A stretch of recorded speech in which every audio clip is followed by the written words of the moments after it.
In this digital era, I'm still clinging to a few magazine subscriptions. And tonight I'm going to review Rue Morgue, issue 209.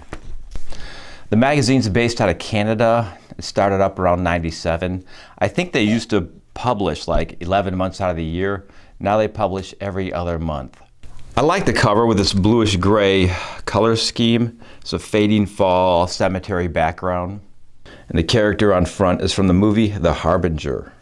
In the note from the underground section, the executive editor, Andrea Supasati, writes about The Harbinger, and she touches up a bit on COVID. A lot of movies have subcategories to them. So with comedies, you'll get things like romantic, slapstick, and things like this. And horror movies have things like gothic, supernatural, slasher. COVID-type movies mostly fall under pandemic horror, which is where The Harbinger is. The movie's covered in a section called Herald from Hell, and it contains an interview with the director Andy Mitten.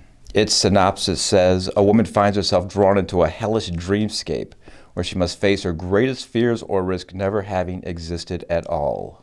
Which doesn't tell you a whole lot about the movie. The Harbinger character, he wears this medieval plague doctor outfit. And he's kind of a boogeyman who takes people in their sleep and is able to wipe other people's memories of you. And I like the movie.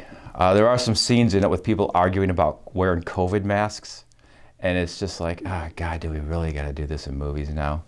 But overall, I like the movie, and I thought it was a pretty good ending.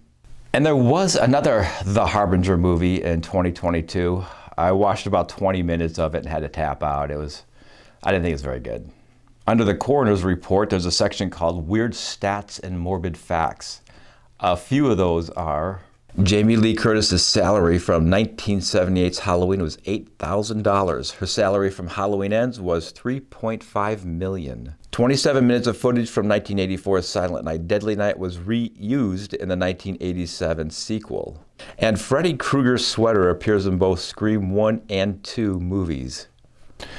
Now, I love the original Halloween movie. It was the first VHS I had bought back in the 1980s. I have this garden that I decorate using gravestones that I make, and I have a little section dedicated to Halloween. And I never thought it would happen, but I've kind of given up on the Halloween franchise. In the latest trilogy, I thought the 2018 one was okay. The Halloween Kills was pretty bad, and I just have no interest in having to sit through Halloween Ends. But people seem to like them, and they make a ton of money. I remember when the Silent Night, Deadly Night movie was released, and every decade they have their styles, with this music, movie, things like this. And they also all have their selected media outrages of that decade. And one of the 80s outrages was this movie because the killer wore a Santa suit. As for the Freddy Krueger Scream tie-in, of course, Wes Craven directed the first 2 Scream movies and the original Nightmare on Elm Street. There's also a tidbit on jump scares. I think movie jump scares can be fun, but a lot of them seem to be kind of a copy-paste sort of thing. And as for cinema's first jump scare, the 1941 movie Cat People contains what's called the Luton Bus, which was named after the movie's producer, and here's a clip.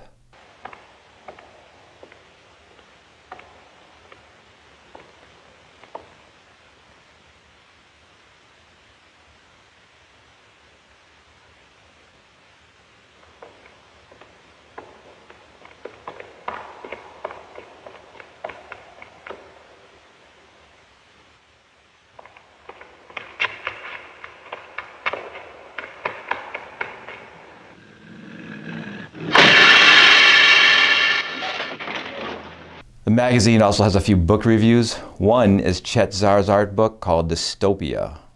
It's described as a bestiary collecting 20 years of sinister creations.